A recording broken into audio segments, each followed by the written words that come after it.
So Yeah. reacting to like student-centered pedagogy, is it just a dream or is it a reality? Oof. It's a reality in some places, but even in the spaces that are trying to push the importance of student centered practices to the point that you made when you're kind of reading that blurb, there is a serious systemic issue that if those things don't get changed, no matter how much an individual educator is student centered, Mm, there's always going to be a fight, right? yeah. If standardized testing is the only way to assess that students have done learning and that they are growing and that they're intellectually advancing, then there still is a requirement to prepare them for not only just being able to read and write, but also being able to navigate an exam that is supposed to assess who and what they are. And if Mm, educators don't take space and time in the classroom away from just allowing students to follow their interests and allowing students to meet them where they are and all the things that we're told in our professional developments, but then are not given the skills to be supported in implementing that.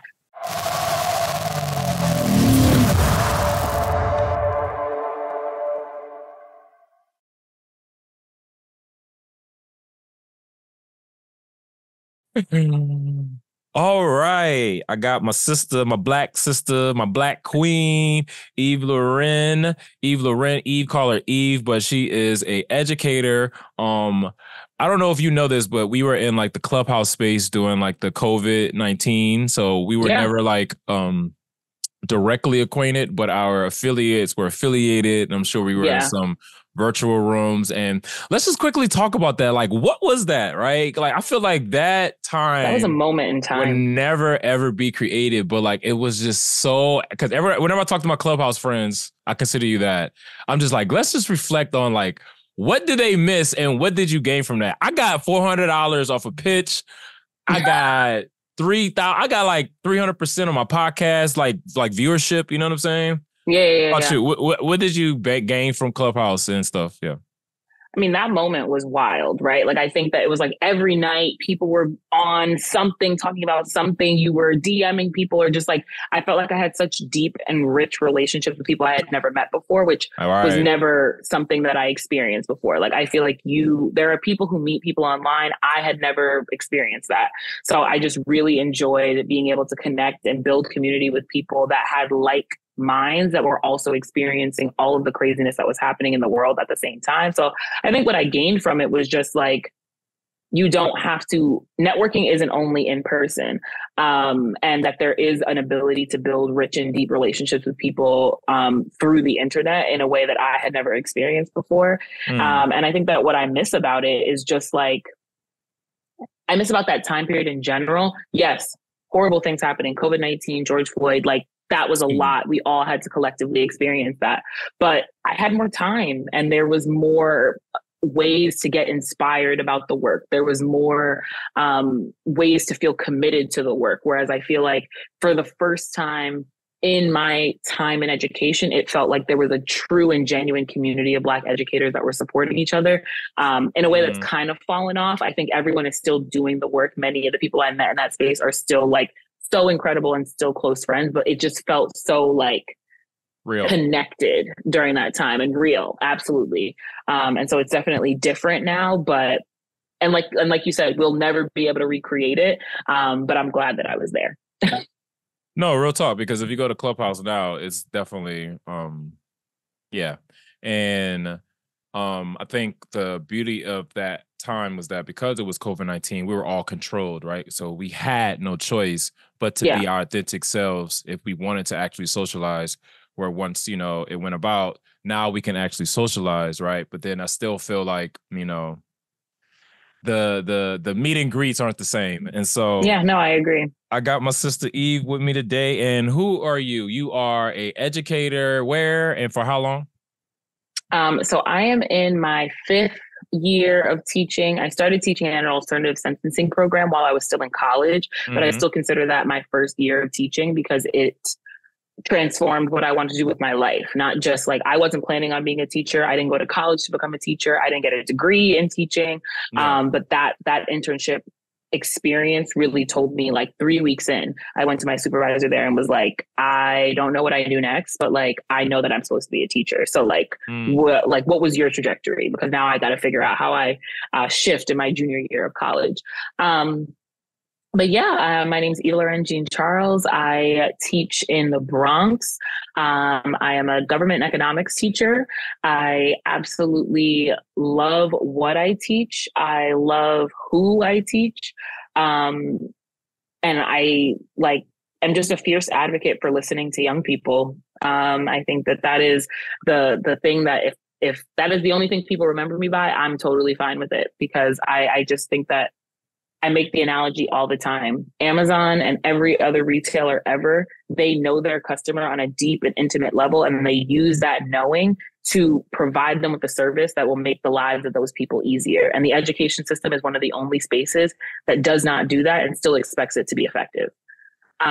We don't bring students to the table. We don't ask them what they need by a large scale. And I think that classroom by classroom, there's so many educators that are doing this work, but I think it needs to be more widespread. And that's my ultimate goal with Black on Black education. And so today we're going to talk about student-centered learning, kind of like, what it is, where it's at, where is it going, how it's been going. And so I just want to quickly read this. So the current state, in recent years, there's been a growing recognition of the importance of student-centered pedagogy. And you can snap and clap if this makes sense, or if I got the wrong definition off of Wikipedia. I'm just playing. Many schools and districts, particularly those serving diverse urban populations, have adopted student-centered practices as part of the instructional framework. Educators have increasingly encouraged the shift for traditional teacher-centered approaches towards more student-centered instructional approaches. However, challenges such as limited resources, standardized testing pressures, and resistance to change continues to impact the widespread implementation of student-centered pedagogy. And so before you respond to that, react to that, the great book is called Black Education in the South by Dr. James Anderson. I don't know if you ever read it. But if you are an educator and you teach Black kids, you need to read the book, because it pretty much talks about how Black people started, just how the Black Panthers started the free breakfast program. Black people started free public education, or we created the framework for the colonizers to come and take it and call it, public education. As always. Right. And oh man, I lost my train of thought. What did I say before that? You were just talking about the student-centered approaches to education. The fact that Black folks, Thank you for listening. And so literally from the beginning of education, if you think it started from slaves and they adopted, you already know education has not been given what has been needed ever since its beginning, right? And the book also talks about how they strategically, right? Because the cotton gin, industrial revolution, we don't need slaves to pick cotton no more. So what are we going to do with all these slaves? We got to give them skills. So how can we make the education limited, right? Yep. How can we create just skill working jobs versus the quote unquote intellectual white collar jobs, right? And then you got segregation, you got Jim Crow, right? And then you got Brown versus Boer. And still you got Black people with self-determination fighting for, I'm not trying to preach, but literally fighting for education with chitlins. Like they got chitlins, bro. Like we got kids literally segregation, like kids getting scores, like beating, like with chitlins. And still education still hasn't really been given what is needed. And the integration happened. Absolutely. And then the shit has just been all over the place since then, right? Yeah. So reacting to like student-centered pedagogy, is it just a dream or is it a reality? Oof. It's a reality in some places, but even in the spaces that are trying to push the importance of student-centered practices to the point that you made when you're kind of reading that blurb, there is a serious systemic issue that if those things don't get changed, no matter how much an individual educator is student-centered, there's always going to be a fight, right? If standardized testing is the only way to assess that students have done learning and that they are growing and that they're intellectually advancing, then there still is a requirement to prepare them for not only just being able to read and write, but also being able to navigate an exam that is supposed to assess who and what they are. And if educators don't take space and time in the classroom away from just allowing students to follow their interests and allowing students to meet them where they are and all the things that we're told in our professional developments, but then are not given the skills to be supported in implementing that within the system that currently exists, right? And so they have all of these really exciting initiatives that they bring out and they want educators to roll out. But those initiatives never come with like a, hey, here's how you still do the job that is required of you, even though we want you to freedom dream in the classroom with your kids, even though we want you to be anti-racist, even though we want you to be student-centered. But also there's no conversation around how you do that within the box that education has provided for us as educators and as students, right? And so like right now, I've been thinking so much about perfectionism in education, the idea that we are teaching students that they need to get it right the first time. They need to always be prepared. They need to always be on. They need to always be ready, when that's just not the reality of life. And so then we have a bunch of kids that leave high school and all they feel is I'm a failure, I'm a failure, I'm a failure, because they're not prepared to create the success that they want for themselves, because they don't even know what step one is, because we've told them every step. We've told them what the rubric is. We've given them an exemplar. The world and the life that young people want to create for themselves, it doesn't exist yet. So we can't prepare them for that. We can only give them the skills to prepare themselves. And education isn't doing that. Education is giving them an exemplar and a rubric and telling them exactly what to do, when to do it, how to do it. And that's what standardized testing asks of young people. And so I'm not saying that taking tests or having exams or having ways to assess whether students are learning is a bad thing. But if it's the only way that students have to prove and to show that they have grown and that they're prepared to leave and move out into the world and be successful, then we're doing them a disservice. I think about myself, right? I was a really, really good student.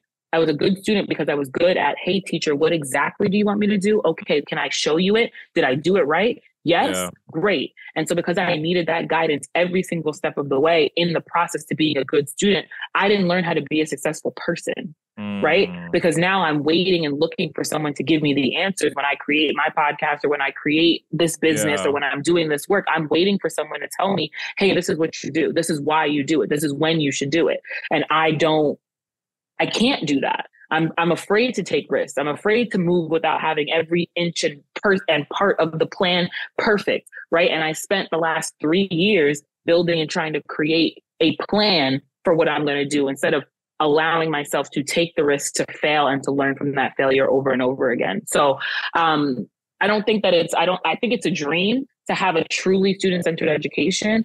But I think that it's happening, and I don't ever want to nullify that, because there's many educators that are working super hard in their classrooms to make that true.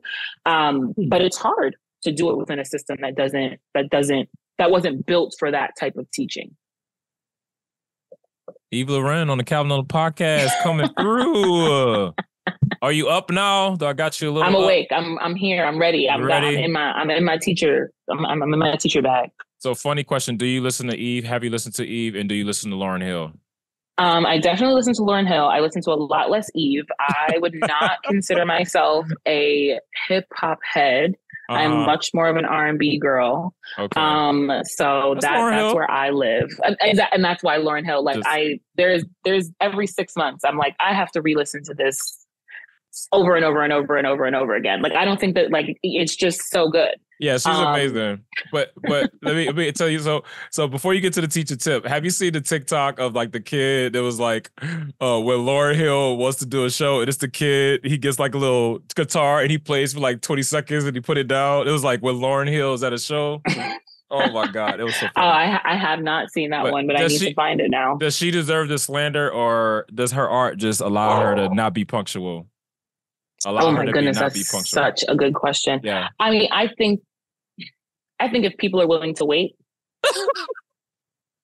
like it might. I mean, let's be real, right? Yo, Black people, we always giving people the leeway if they good. If they good, am gonna give you the leeway. Listen, I waited almost an hour for Beyonce at the Renaissance tour, and I said, "Listen, here, I'm gonna stay." Right? Like I think that if people are willing to wait, then I completely understand why she continues to be late. If people stop buying tickets to her shows, then she would probably be on time. So my good sis, I'm gonna wait 2 hours to see her sing. I'm gonna wait 3 hours to see her sing That's personally. definitely So a black people thing. Cause I can literally, cause I live on 7 Mile. I go down the street and go to the bar, if you know what I'm talking about. And it take me 30 minutes to get them wings, but them wings are, oh my God, worth the wait. But anyways, what's a teacher tip would you give out to teachers out there who are trying to keep their individual selves intact? Because you said that earlier, like the individual, right? Because the system preys on you, the individual, black power, white supremacist killer. You know what I'm saying? Do it in the classroom by yourself with no resources, right? What a tip would you give out to the teachers that feel that way? I mean, the first thing that comes to mind is take care of yourself. Because I just think that so many people have said that self-care language has been out and in the ether since the beginning of the pandemic, and obviously even before that. But it's so true. Like if you don't have a deep connection with yourself, how are you expected to show up in the classroom in a way where you can center what students need?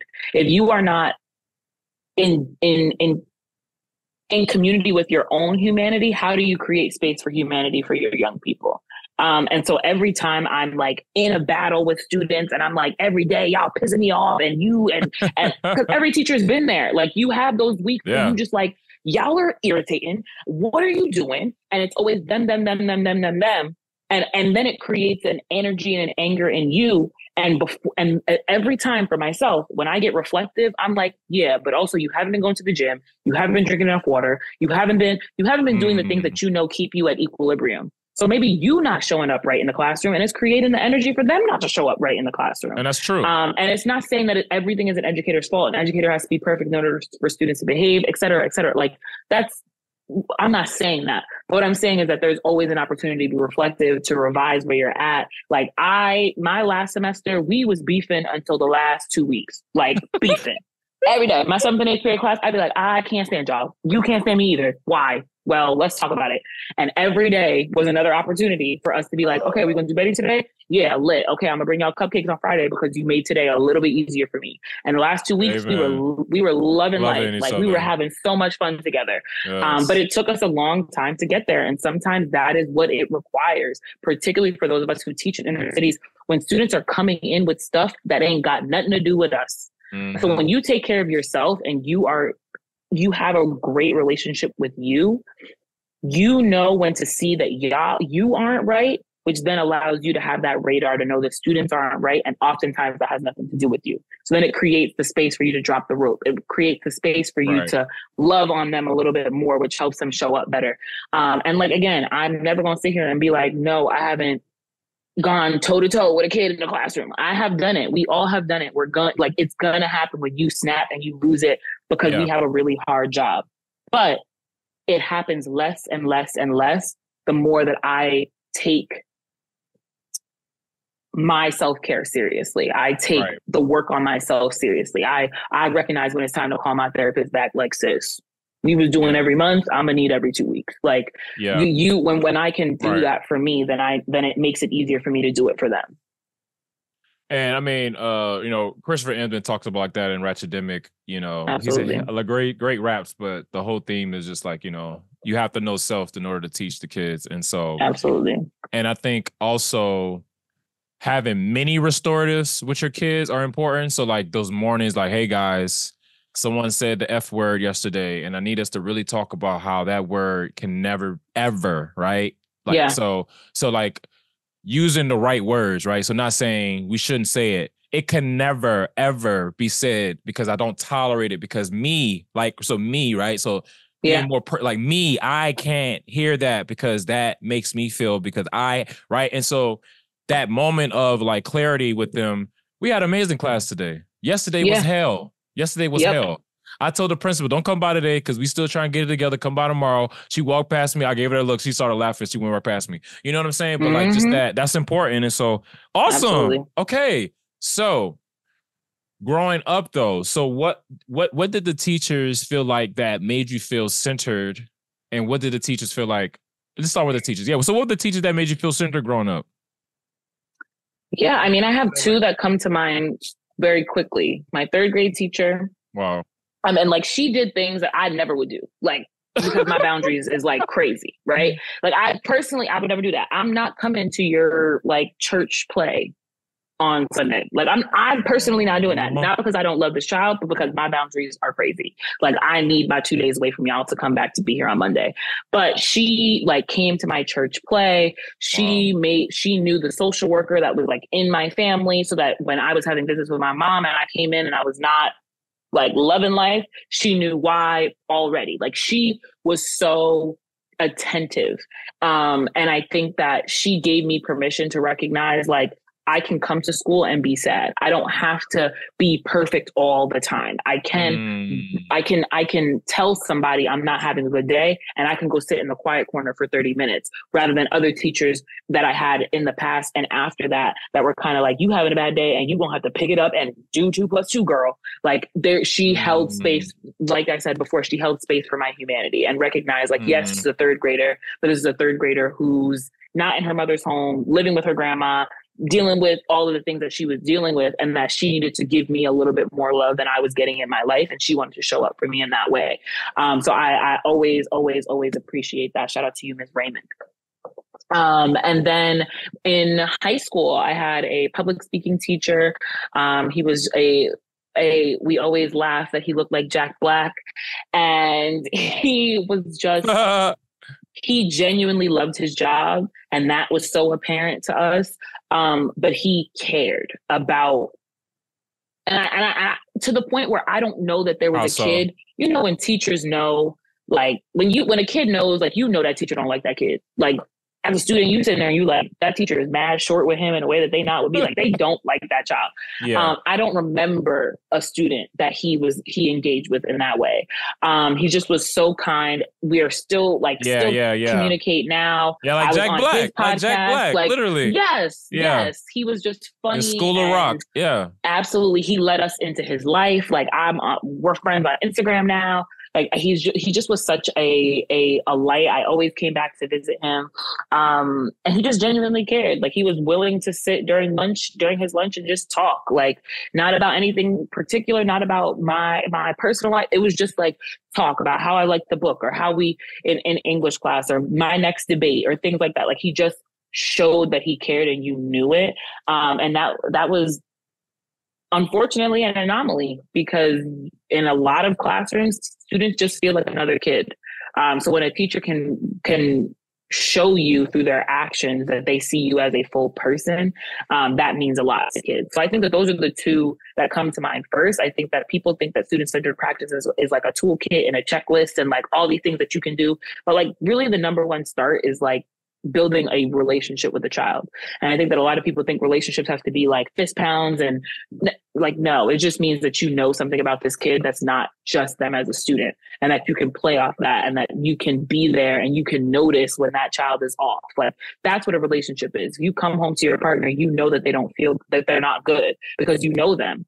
When you're a teacher and you don't recognize that kid is acting in a way that is different from normal, and that they might have something going on, when you can do that and have that like exchange, I think that that's like the start of being student-centered, is really just seeing the students as more than just students.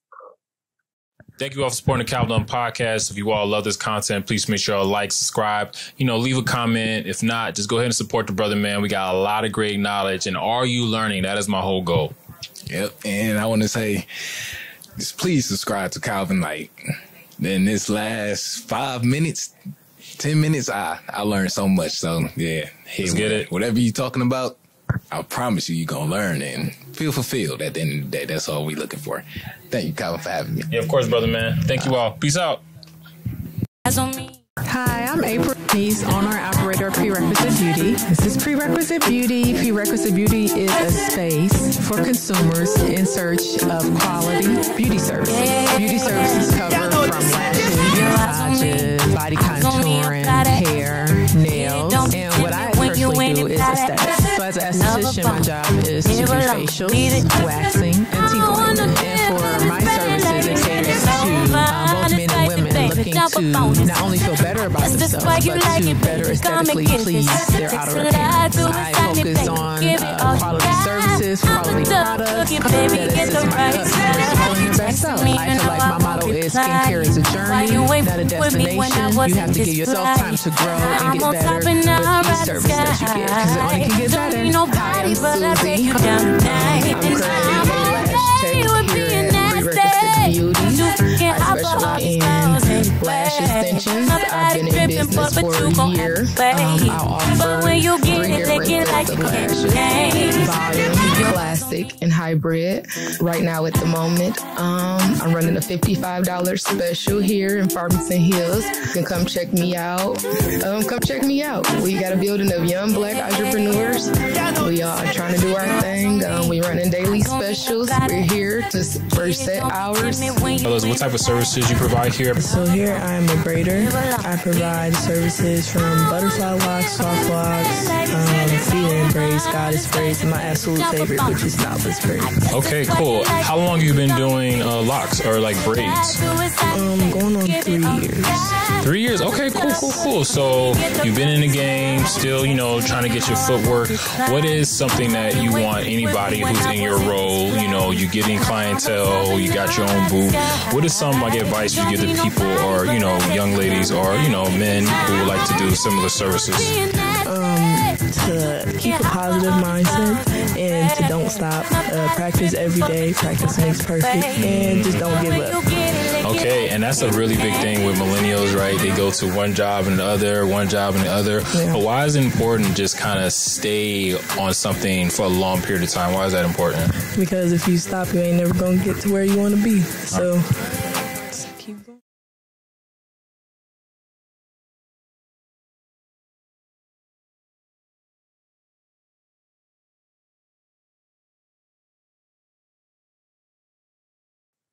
All right.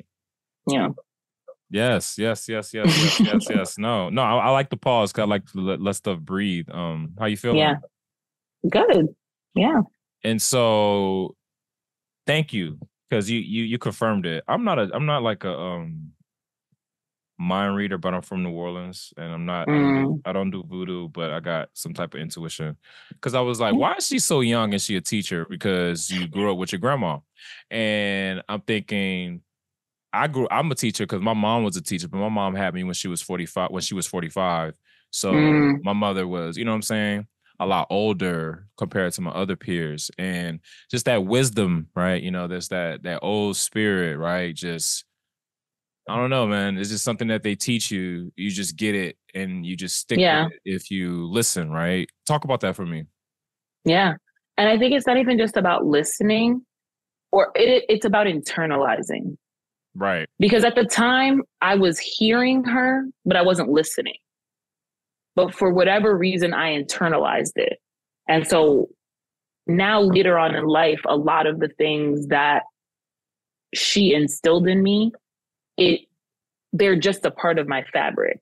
Right. In a way that sometimes you engage with young people and you're like, hopefully I'm this person that leaves the fabric, right? Like right now you in class, learning is stupid. Like they doing that. Okay, cool. But hopefully one day they'll remember the consistent reminders of the importance of these skills, the consistent reminders of showing up for yourself, the consistent reminders of caring what people think about you. Like this whole, like, I don't care what nobody say about me.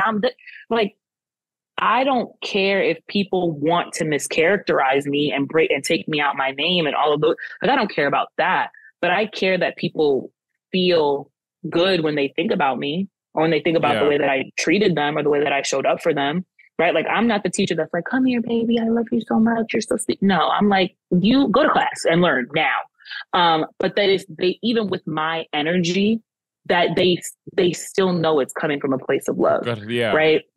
Yeah. And I think that was instilled in me young, and through a lot that I have been through in my life. Thankfully, I had those tools that I could take out to support me through that. Because I think if I did not have them, I wouldn't be here. I wouldn't be thinking about student-centered practice. I wouldn't be able to be a part of like having this conversation about how we really transition from a space where children are seen and not heard to a space where students are heard, they're supported, they're cared for, and they're set up for success in the world.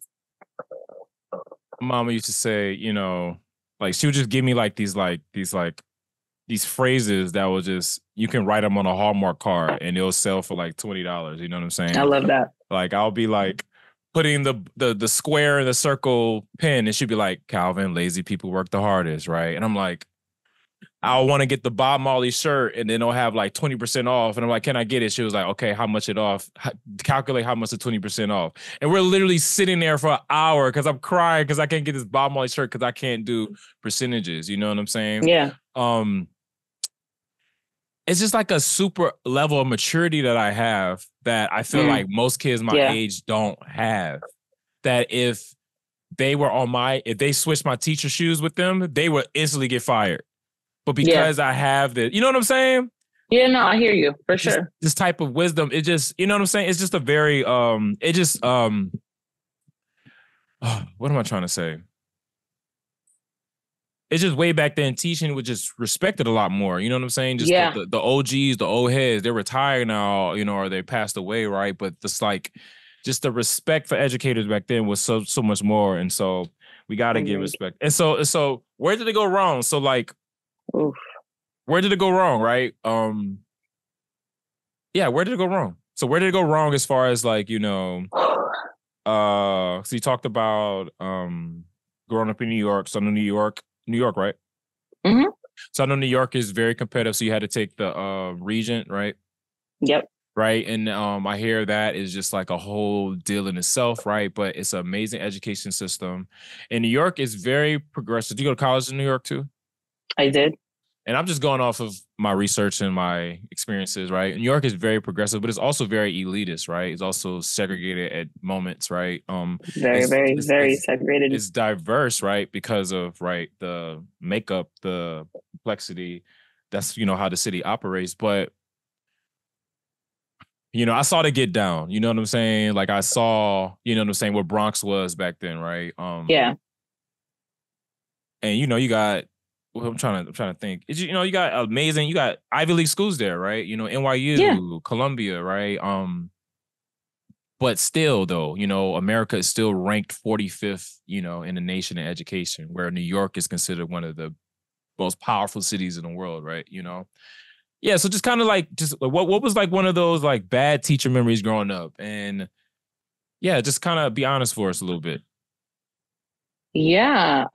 Black on black education. So that's like a liberation thing. That's like, I'm taking something back. So what was taken? Absolutely. I mean, I think I'm thinking big picture, and then I'm kind of thinking like from my own experience. So I think like where education has gone wrong is believing that we can stay committed to control. Mm-hmm. Because we can't. You can't control young people. And so the more that we try to do that, the more they are going to break away from it, particularly this generation and my generation of people who we are questioning what the world looks like, why it looks the way that it does, why there is a gap between the haves and the have-nots. Like that is a part of our fabric. And so I think that Gen Z and the students that are coming up, we are committed to like pushing against the status quo.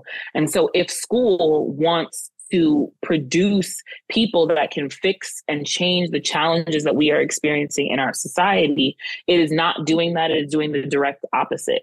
And when people are doing that, when young people are growing up and creating incredible things, which is absolutely happening all over the place, for many of them, it's in spite of school, not because of it. Wow. And that is what we need that's where we've lost, right? I think there was a point in time where you can argue that the need for control and all the things was there because you needed the workers and the farmers and in the United States, we do not have that sort of economy anymore by any means. So the things that we want our young people, the things that even parents will be like, oh, well, this is what my kid's going to fall back on, retail. Where's retail going? Down the crapper, right? Oh yeah, my son will just become a trucker one day. Yeah, in 5 years, the trucks are going to drive themselves. Now what? So we're sitting in a place where the world is exponentially changing, and the education system's like la la la. Like it's no, like you got to figure it out. And then, I mean, it's all the isms, it's all the things, it's all of the ways that people in our society are still committed to misogyny and patriarchy and power and sexism and classism and racism. And like all of those things are still there. So like I lived in Westchester, which is right outside of New York City, extremely segregated schools, Really? just like New York City, which are extremely segregated schools. So I was one of like 5 to 8 kids in my graduating class that were Black. And Wow. they were we could have a whole podcast episode about that experience, but we're not going to do that right now. So I think that like in my own experience is like where, but like in my own experience, like where things go wrong was like, I was a contrarian kid, just like I'm a contrarian adult. Like I went to bat with one of my teachers in elementary school. Like, you not going to tell these kids that was the person sitting in the back of the bus, because she wasn't. She was sitting in the colored section and they wanted her to get up and she said no. So tell the history right, please. Like I was that girl. I was the one who, after Trayvon Martin died, and all of these kids are like, hee hee ha ha in the hallway. And me and my friends are like, yeah, we know why we upset right now. They don't. And when we're called out on that, what's wrong with y'all? Well, because you can be a child that looks like us and be killed and nobody does anything about it. That's what can happen. And so I think that there were just many experiences in high school where, I mean, my hair, my body, like there just was so many experiences, particularly in high school, where I was racialized, right? It was so, whether I wanted to be the Black girl at school or not, I was. And so it was important for me to, one, get out of a PWI space so that I could find and see the positive versions of what I looked like and what people who looked like me looked like. And that's really where Black and Black education was born, out of my Africana studies classes, out of my interdisciplinary studies classes in college, because I was learning about myself and about our people in a way that I never had access to before. And so I think that school is also doing particularly Black and brown people a disservice by alienating them from their history and telling them that their history isn't valid and that it's important for us to just move on. We don't move on from the founding fathers and all the incredible things that they've done. We should move on from the people who physically built this country. We should move on from, we can't move on from how incredible it was for Abraham Lincoln to free the slaves, but we want to move on from the fact that Abraham Lincoln told all of them to get on a boat and leave before he freed the slaves. We don't want to have that conversation, and we want to hide that history from our young people. And I just am, one, grateful to live in one of the states that is not happening on a widespread way, but also recognize that there has to be ways to fight against the states that are, because we're going to continue to create generations of people who believe that history is gone when actually we're watching history repeat itself. And the fire that you have, you know, when you talked about like your generation and the generation that we're teaching, you know, they're rebelling because their fire is constantly being put out, you know, and I think, you know, I'm definitely victim, you know, guilty of that. And I have to make sure that I'm reflective of that, making sure I'm not putting their fires out, that I'm lighting their fires, but also like let them know, like, we're all guilty of that. We can't burn this shit down though. Like I need us to be like, you know, burning like a candle versus burning like a flamethrower. And you said a lot of great things. But I wanna talk about this real quick. So J. Cole said, he said, people be fake progressive and woke. I started saying less. I don't know if you heard of that verse before, but he was kind of like okay, good, cool. But he was kind of like the first person to kind of like not coin fake progressive, because the Trumpers and the GOP, they you know, took the word woke, put a negative connotation to it, right? And then ran with it. And, you know, now we have critical race theory, you know, and then we have banning the books and all that shit, right? Yeah. But when J. Cole said it, right, I'm thinking it from more of like and I don't call people's names, but I call people names out from people that kind of disappoint me. Kind of like Umar Johnson, or not people not like Umar Johnson, but people that, what's the word? They capitalize off of, you know what I mean? Versus like what Ava DuVernay is doing with The Origin, right? You know, where she's deconstructing everything, right? She's taking the Blackness, she's taking the Jewish people, she's taking the Indian untouchables, and she's putting them all in one bag and letting them know, like, yo, we have a lot of shit in common, right? You know? Absolutely. Do we limit ourselves when we put Black on things versus just being it? Where I feel like it's a lot of showmans, a lot of sensationalism versus, you know, real work like we're doing, you know? Yeah, I mean, I think that everybody has their place. And I think that people do the best that they can. And I think that sometimes we don't give people the benefit of the doubt, which is why having conversations about humanity is so important. Welcome, ladies and gentlemen, to a world where nature's trusted stuff, unapologetically flaunting its vibrant colors and awing diversity. Get ready to witness the raw power and sheer magnificence of biodiversity. But you may ask yourself, what in the world is biodiversity? Brace yourself, my friends, for a feast of life so rich, so tantalizing, to make your taste buds tingle. Biodiversity is the grand symphony of existence, where every note, every rhythm, and every living being adds unique, glorious flavor. Prepare to be enchanted by the first dimension, ecological diversity. Ecological diversity unveils the dazzling array of ecosystems and the habitat that dots our planet. Picture this: rainforest, coral reefs, grassland, each with its own distinct characteristic and color. Immerse yourself in the coral reef, the underwater realm, a kaleidoscope of wonders. Here, vibrant fish dance through intricate coral castles, creating an aquatic paradise that will make even the most discerning connoisseur weak at your knees.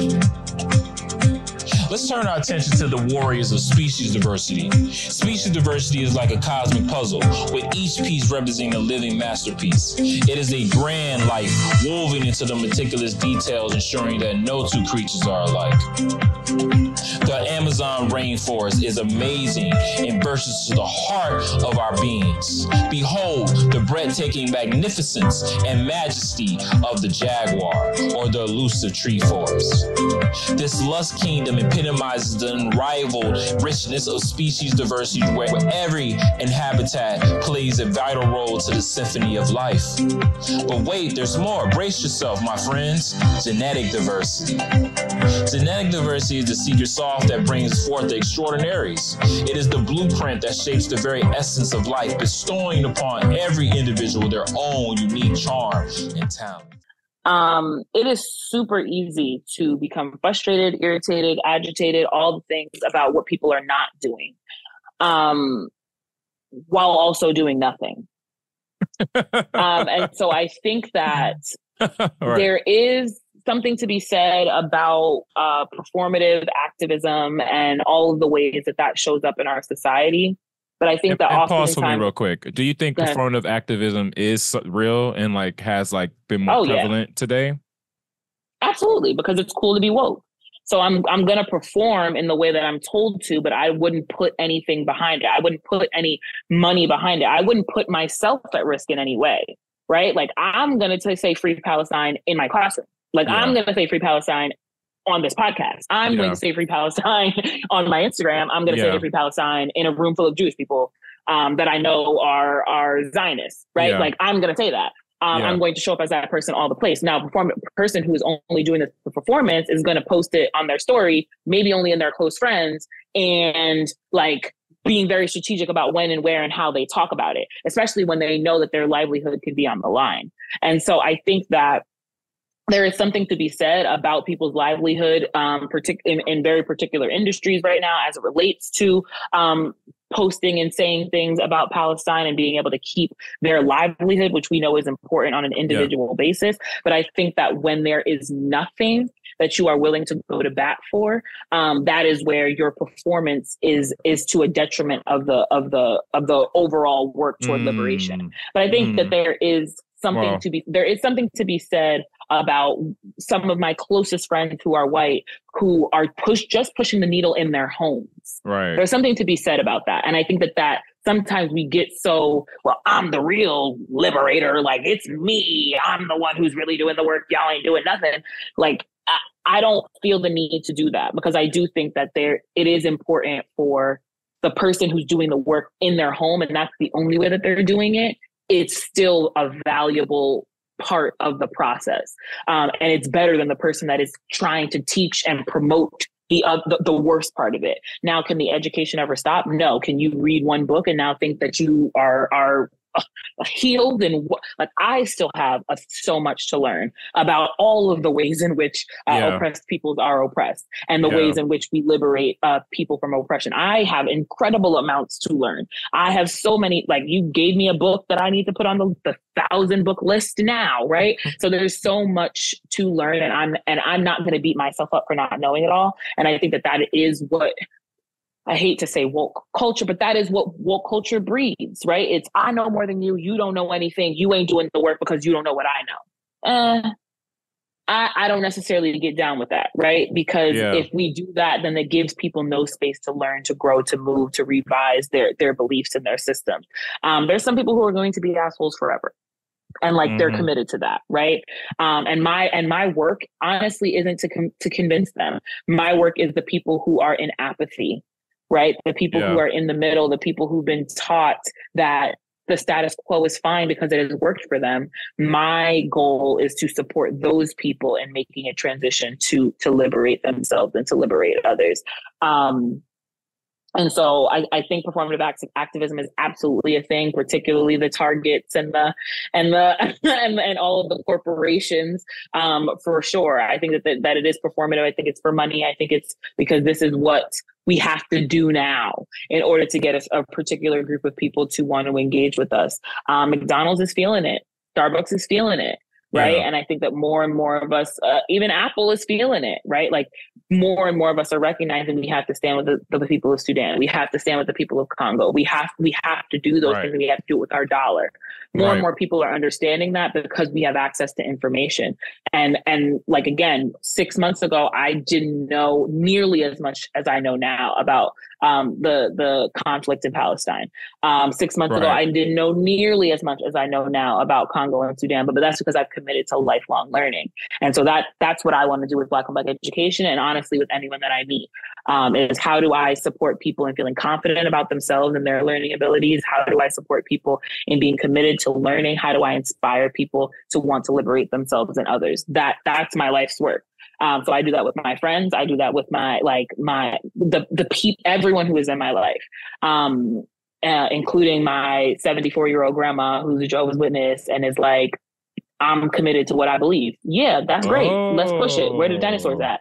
Like, I have questions, and when we engage in dialogue, we get to come to an understanding of why your faith is where yours is, and I love that for you, because I'm never going to take anything away from anybody else. But now you have a clear understanding of me and where I'm at and what I believe and the things that I've researched in a way that you might not have if we didn't have this conversation. So it's not about gotcha. It's about how do we become better versions of ourselves by wanting to be in dialogue and conversation and learn more than what we knew before. What is Black on Black education, and what should they look forward to with Black on Black education? Absolutely. Black on Black education is an organization out to... You got so excited. I am. No, but Black on Black education is an organization out to support schools and teachers in beefing up their student-centered practice. How do we build strong classroom and school culture, supporting students at being the center of the space, doing the work with them instead of for them. And allowing young people to take the lead. How are the ways that you create the mindset shifts, and how are the actual systems in your classroom? What do those look like that can then support that happening? So that's the work that we do. What people can look forward to February 29th. Our student action work curriculum becomes available. Our documentary launches, which I am just so excited for people to see. And we've got a couple other cool things that teachers will be able to use for lesson plans in their classroom, and that school leaders can use to do some focus groups and get some really rich data from their students about how they can better support them. Because honestly, people don't believe this, but young people have some really incredible solutions to the issues in education. We're just not listening to them. And so when we take the time, the space, and the energy to listen to students, you go slow so that you can go fast. I don't start teaching for the first 2 to 3 weeks of my class. Go Right. slow so that you can go fast. And teaching educators not to be scared of they're not going to learn anything if we're not talking about the curriculum every second. Right. Yes, they're going to learn stuff, I promise you. And the most beautiful thing ever is they have the world in their pocket. And if we teach them how to use the world that's in their pocket more than we try to teach them random things, we create people who are successful in the world, not just successful in the classroom. So a couple key points. I really like you was talking about the difference between being like a compliant learner versus like an independent learner. Yeah. And how we have no room for compliant learners anymore because we have, companies literally saying you don't need a degree, you don't need a 4-year degree no more. Absolutely. Right? But you need a master's degree. They don't tell you that though. So still make sure you got your advanced degree, right? And my mother told me that 10 years ago that Calvin, that 4-year degree is not going to be enough, Calvin. You're going to have to get that master's degree, right? And she was right. Another thing I really like about the podcast, she was talking about the simplicity of what we're saying, right? The GOP, the actual non-woke people, the fake, the fugazi people, right? They've never done the work. And so they use the terms and they say it, they put negative connotations on to make you scared of it. When really it's just like what you said your third grade teacher was. It's building is a student-centered relationship isn't like something deep. It's just, something you know about your kid. Yeah. I attended this PD last week, and the guy was talking about like literacy, right? And how we need to, beef up the literacy and make the text that they're taking and make it more relevant, which is true, right? And it was very intellectualized. And I feel like our issues with intellectualism, sometimes we can forget how to be simplistic. And I feel like we always should start with simplicity before we get to intellectualism. And one of the teachers was like, isn't literacy just knowing how to communicate?